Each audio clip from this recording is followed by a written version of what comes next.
Morning, everybody. Last week I posted a video that I actually took on the trail last summer.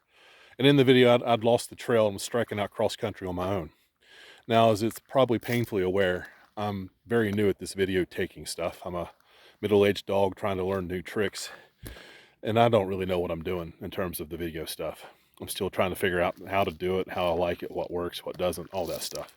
But anyway, some folks left some comments on that video that made me realize that I need to do better about establishing timing and context of what's going on in the videos, because it's apparent to me on the ground at the time, but if I don't post a video till weeks or months later, it's really not going to be obvious to anybody.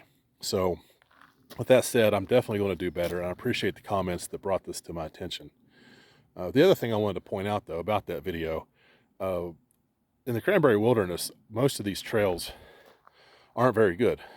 Most of them, around the glades, they're maintained pretty well, but the further north and the further inland you get, the more hairy and less maintained the trails are. In terms of Forestry Service parlance, most of them are Class 2s. There's a couple Class 3s. There's also some Class 1s. And the one I was on that day, even though technically there's not a Class 0, if there was a Class 0, that trail would have been one, meaning that there's large sections of it that have been completely reclaimed by the wilderness. It just disappears because it's gone. Like sometimes you can find a trace or a hint or a clue from trail maintenance from years past, but a lot of times, once you're off of it, you're off of it. And obviously there's a lot of different mapping apps. You've got, All Trails on X, Garmin.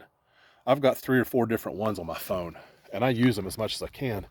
But some of these trails, none of the apps have the trails mapped out. I mean, recently. I mean, some of the, it's like one of the GPSs I use is a Backcountry Navigator. It's an Android app, and the free maps are old. They're old. I think they're old USGS maps. And whenever they drew those maps, I think somebody just got stoned and just drew dotted lines where they thought trails ought to be, because they almost never match up. And I don't know if that was just, they were just drawing it where they thought it was, or if the trails have shifted that significantly over the years. Point being, sometimes there is no trail to see. There are no trail markers to follow, and the apps aren't any help. That's kind of the state I was in the day I made that video. But again, like somebody asked if I was okay. Generally speaking, if you're seeing a video, I am okay, because there's also no cell service or any kind of data back here. So if you're seeing the video, that means I survived to get back to civilization to post it. So anyway, with that in mind, I'm going to log off here, go on the first hike of my 2025 season. I hope you all stay safe, and I'll check in later.